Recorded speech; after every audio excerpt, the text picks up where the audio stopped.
Recording. All right, so our presenter for this next session is CD, the co-coordinator of the Pi SIG, who's here to talk to us about performance in education. Take it away, CD. Okay, thank you.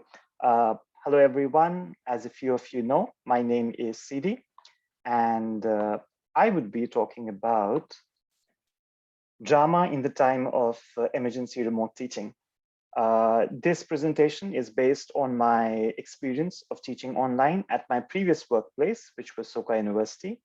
I do have the consent of the Institutional Review Board, as well as the informed consent of my students to share whatever data I would be sharing in today's presentation.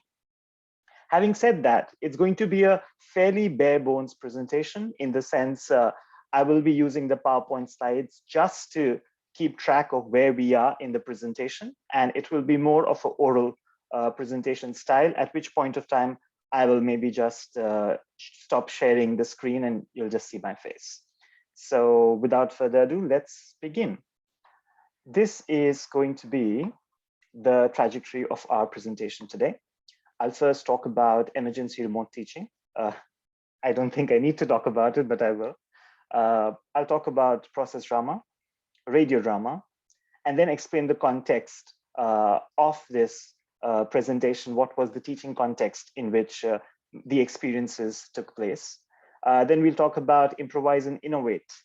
And finally, I will actually introduce you to one of my process radio dramas that was prepared by my students. So we are going to listen to radio drama in today's session, so you get a clear idea of what this project was about.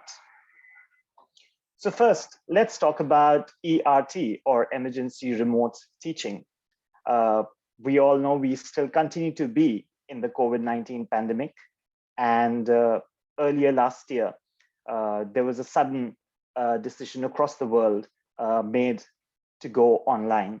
And the reason why I'm not calling it online classes, and a lot of us want to make this differentiation, is because an online course traditionally is planned from the scratch to be an online course. That is how the activities are planned. That is how the student interaction, the course components, everything is planned keeping that in mind. In case of ERT, or emergency remote teaching, it wasn't so. It was unplanned, it was sudden. We had to adapt with the spirit of the show must go on. In my case, I was doing a drama assisted course. When I say drama assisted, I mean that it was not a course to learn about drama or to learn drama. It was a regular English course in which we were dealing with certain topics from the unit, but I was using a drama framework to explore those units with my students. Let's talk about process drama now. Process drama is a very popular version of educational drama. As the name suggests, it is focused on a process. Some of the characteristics are, it is episodic in nature. So it usually happens over a period of time, over many sittings. In my case, from the beginning to the end, it was a semester-long process.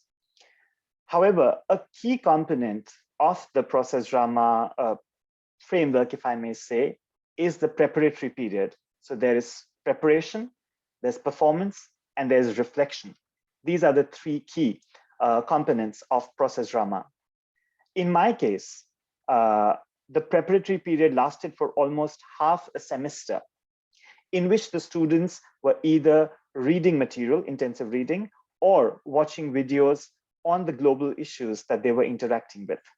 I will talk more about this in my context section. However, the main things that we need to remember is that process drama is episodic in nature. It is extremely student-centered in the sense the students are determining most of the contents. The teacher is just the facilitator who provides a framework for the drama to develop in. Student choice is key. Usually, there is no written script. So basically, there's a lot of improvisation, character development, story building which lead to the performance, but there isn't a well-crafted script involved. Of course, some of us, including me, choose to veer a little away from this, and I do give my students an opportunity to write a rough script to describe what's happening in the scene. Often the teacher can also be a part of the drama or the rehearsals by entering in role, and that is called teacher in role. So these are some of the characteristics of process drama. Now let's look at radio drama. Interestingly, I did listen to the BBC radio dramas on YouTube. I still do, and it's interesting. However, I never really interacted with the use of radio drama in my classes. Radio drama is essentially an oral performance. So there is no video, it's just sound.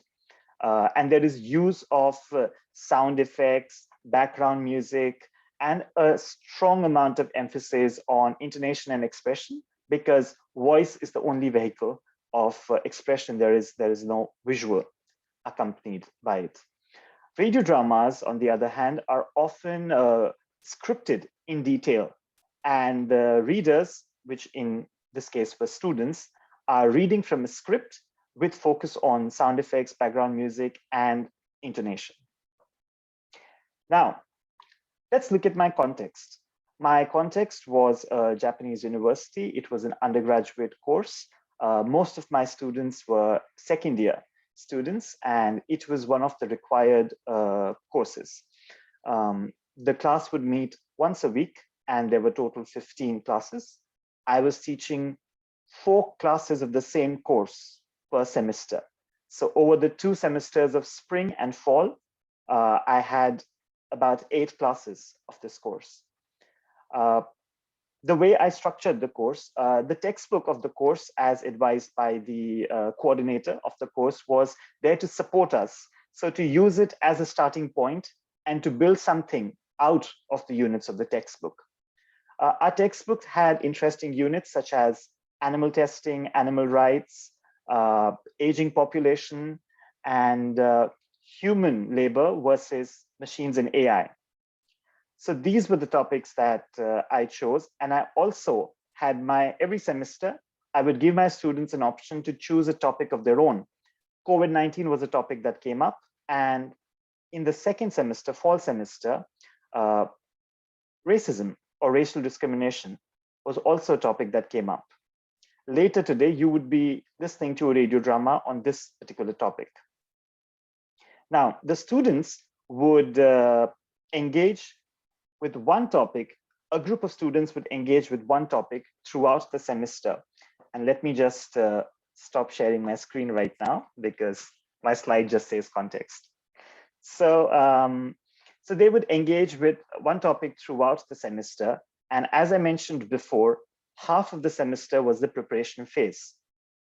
As part of the preparation phase, they would either read articles from websites such as Breaking News, ELT, from their units in the textbook. There were very good articles in the textbook. Or I would pick up sections from Japan Times article if information wasn't available anywhere else, such as in the case of COVID-19 and institutional racism. They would also watch videos, easy to understand videos on these topics. And for both of these reading and listening or viewing activities, they would write down reading or listening logs.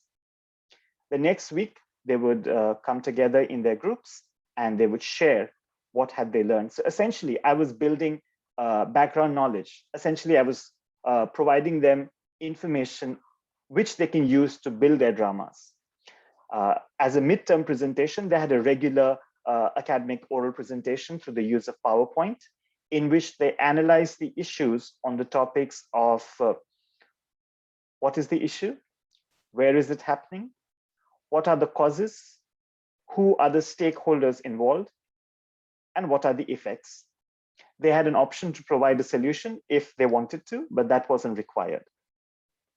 So each week they would come back and try to fill in information on these 5 or 6 topics. After midterm presentation, that is when the drama began. I would request them to start creating a story on the said topic. Using the stakeholders section of their midterm presentation, they zoomed in onto the stakeholders section, and then each of the members in the group chose one of the stakeholders. For example, if the topic was experimentation on animals, then one of the people became an animal. One of the students became the scientist who is conducting the experiments. We often had an animal rights activist, and there was sometimes a company owner or the owner of the medical facility that conducts the experiments. Once these roles were decided, we used a variety of drama-assisted activities to explore these roles. One of them was role on the wall, in which they draw a sketch of their character and they add details about the character. What's their name, what's their age, what's their gender, what are their hobbies, what details about their family, about their friends, any problems they are facing, and then they would share it in groups. A follow-up activity to this was, it's called a hot seating, in which in a conventional classroom, the student comes in the center of the room and there's a ring of students around the student and they ask them questions and the student responds in role. This is essentially a scaffolding activity to help them develop the roles better and come up with details which perhaps they hadn't thought of, but that arise out of the Q&A between the classmates and the character.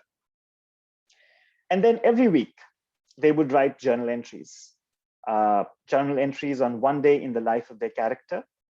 But often, as the semester progressed, those journal entries started naturally being in connection with the storyline.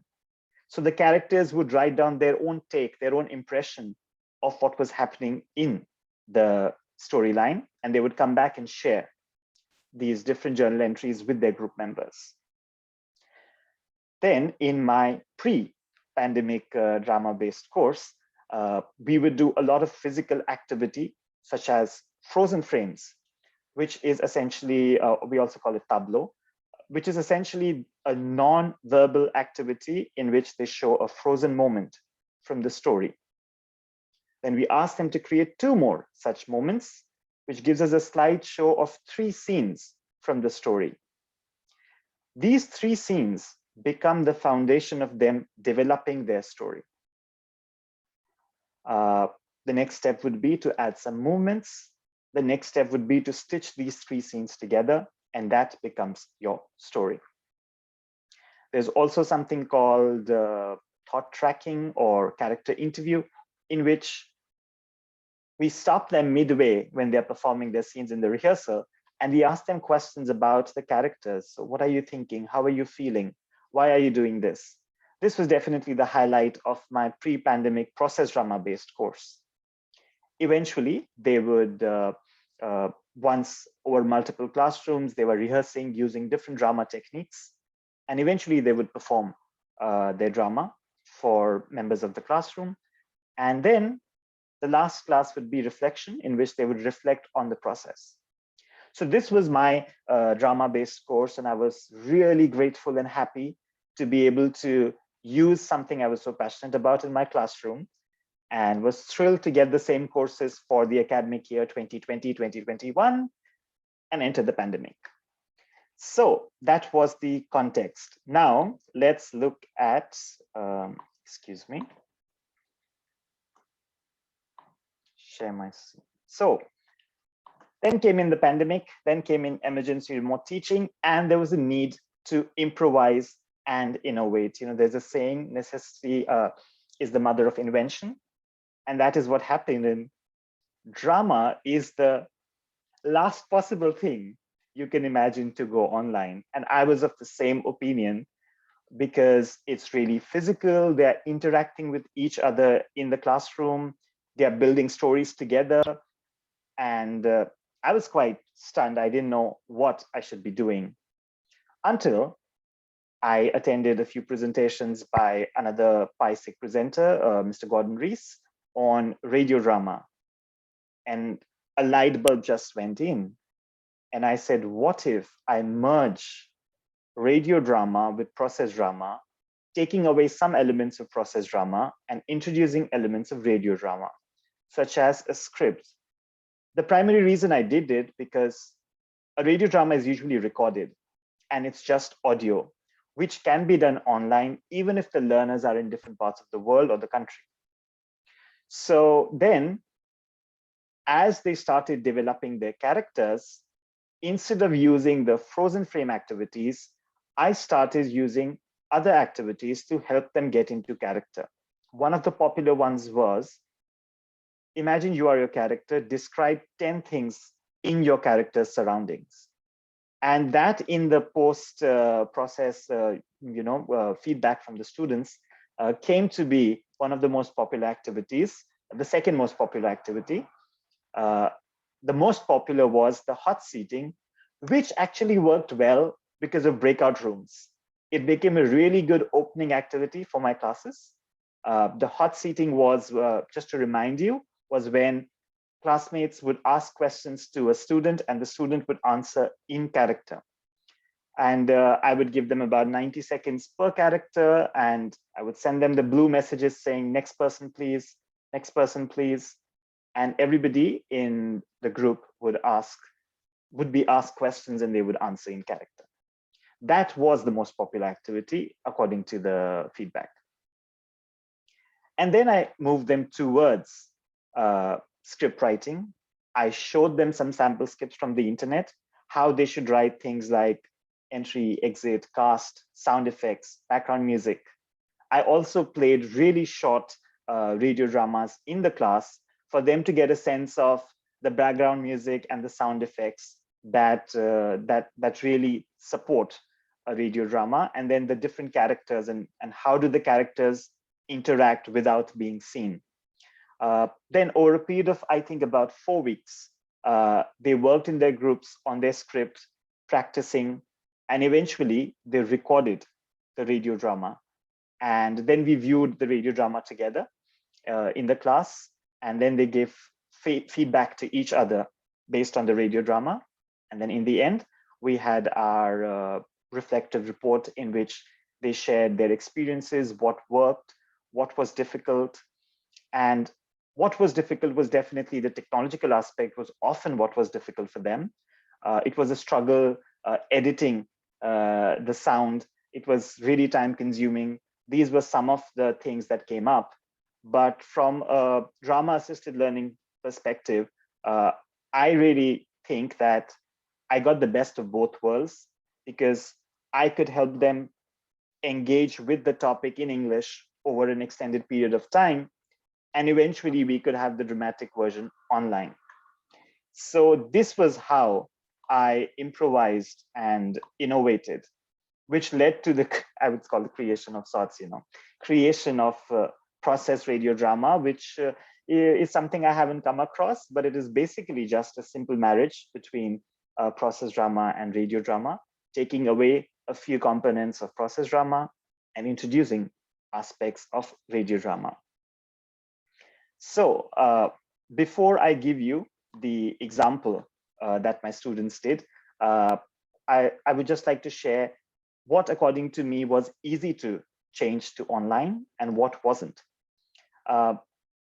Watching the videos, writing the reports, really easy. We were using Google Classroom. My previous workplace was a Google school. So the reports were being submitted seamlessly. They were sharing it in their breakout rooms quite seamlessly.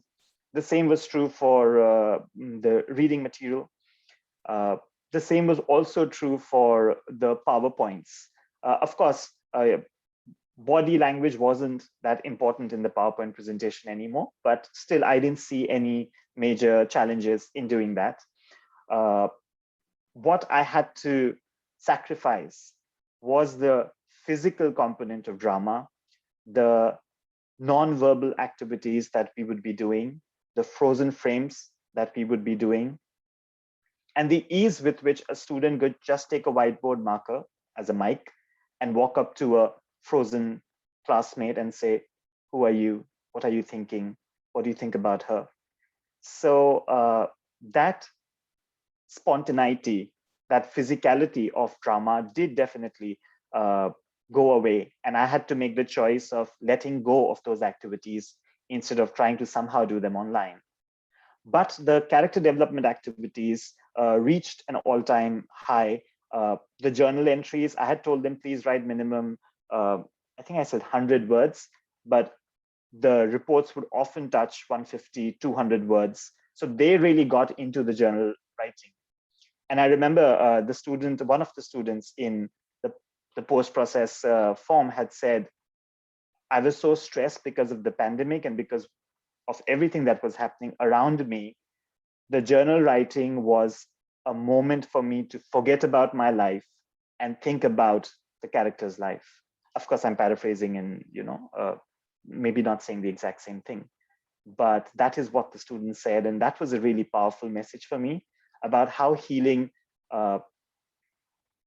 fiction or fantasy can be when life is really challenging.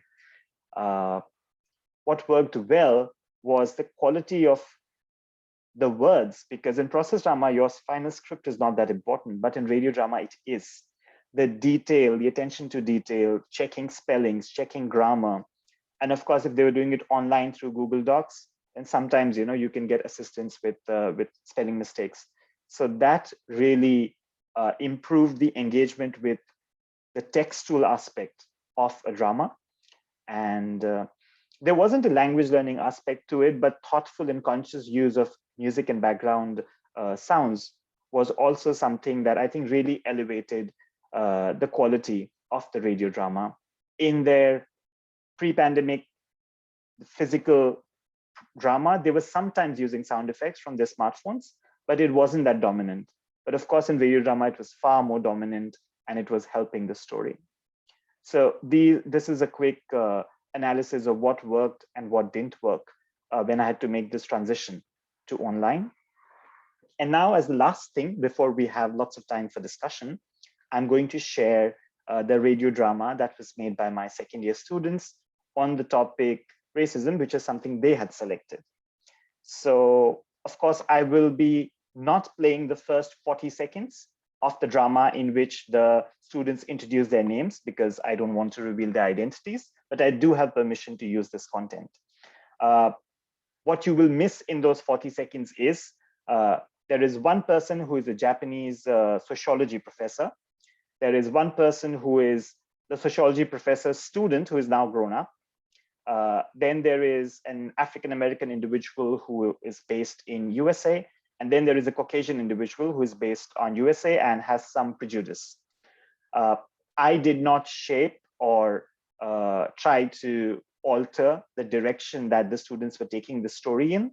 So all the opinions mentioned in this radio drama belong to my students and not me.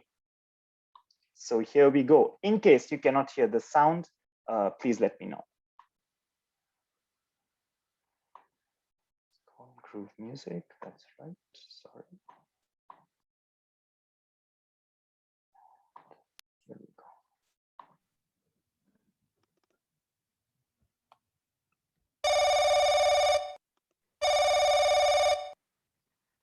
Hello, this is Nishida's laboratory. Hello, Professor Nishida.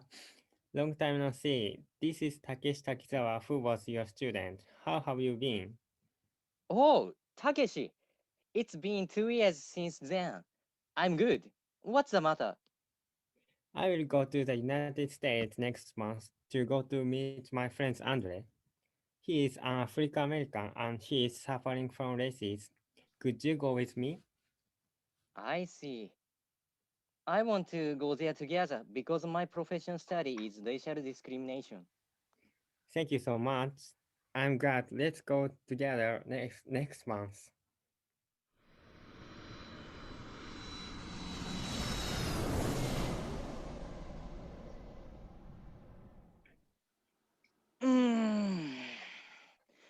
We've finally arrived in Michigan. Andre is waiting at home, so let's go see him. I'm looking forward to meeting him.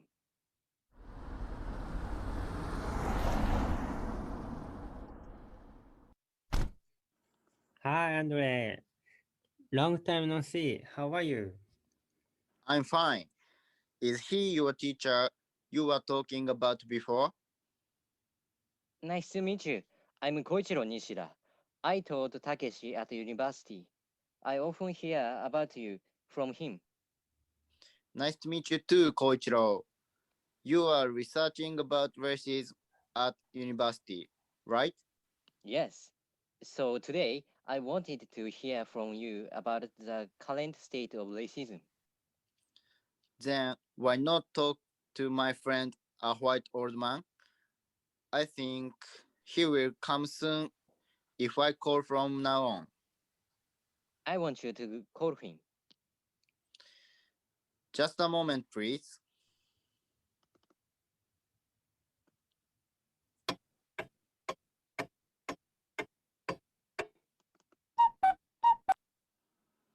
Nice to meet you. My name is James Sims. Nice to meet you too. My name is Koichiro Nishida. Why did you guys become friends? He repaired my car. He works in a car shop. He has the same hobbies as me and was a very nice person. So I made friends with him. At first, I thought he was a blunt and unfriendly person. Did Mr. Smith originally have a bad impression of African American? They are noisy and do bad things in groups. They misunderstand that bad things are cool. That's a terrible prejudice. That's the way I thought before I met you. Andre is a very nice person, and I understand that not all African American people are bad people.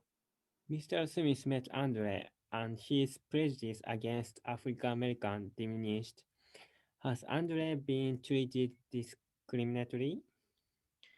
Yes, I have. When I working in a store, customers often ask us to change person in charge. Previously, the police stopped my car on the way home from work and investigated every corner. Currently, in order for African American people to live safely, we must always be aware of their surroundings. Otherwise, we are at risk.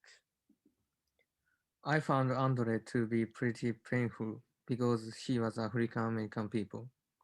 But when I look at all African Americans, I feel their bad behavior. We have to keep an eye out because there are so many bad African Americans. They flock and create a crime-prone society. They teach their kids that crime is the norm, so bad African Americans don't go away. Mr. Smith, it might be better to rethink it a little.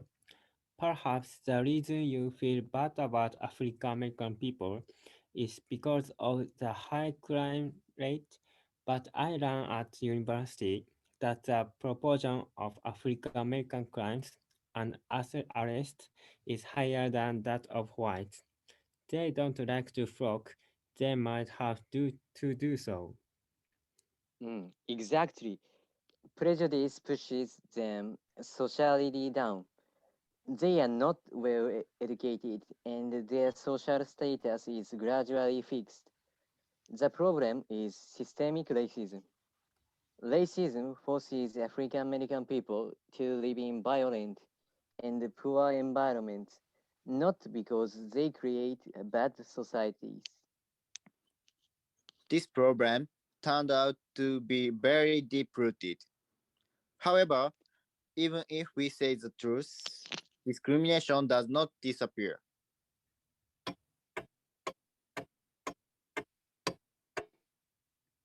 Thank you for today. I want to see you again. Thank you. See you again.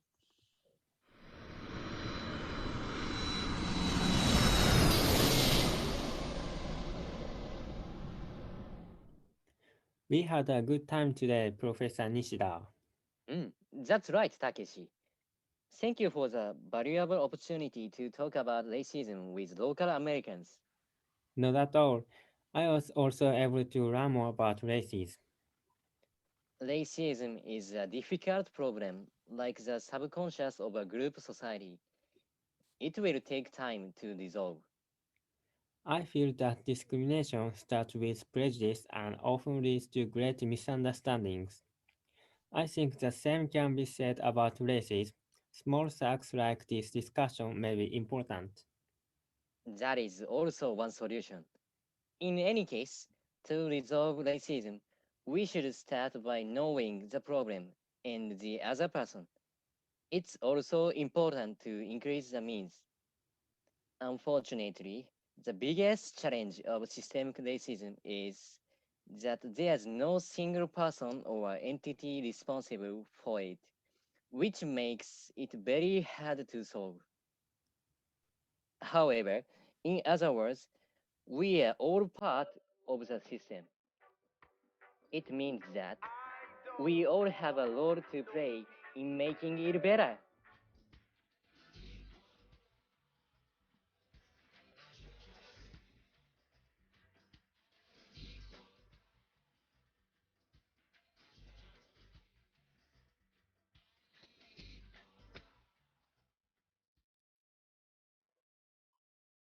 Okay, so that was a radio drama by my students.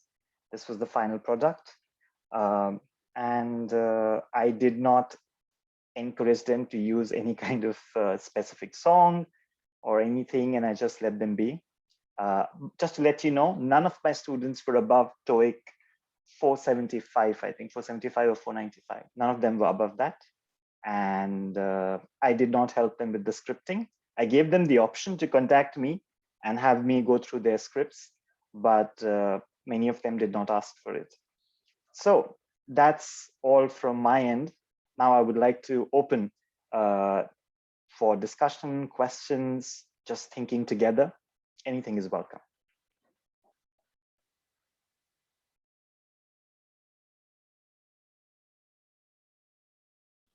Right before we jump into the questions, let's all unmute our microphones and give CD a round of applause to thank him for sharing with us. Thank you. Thank you. I'm going to stop the video so that the questions aren't going to be recorded. Sure, that'll be great.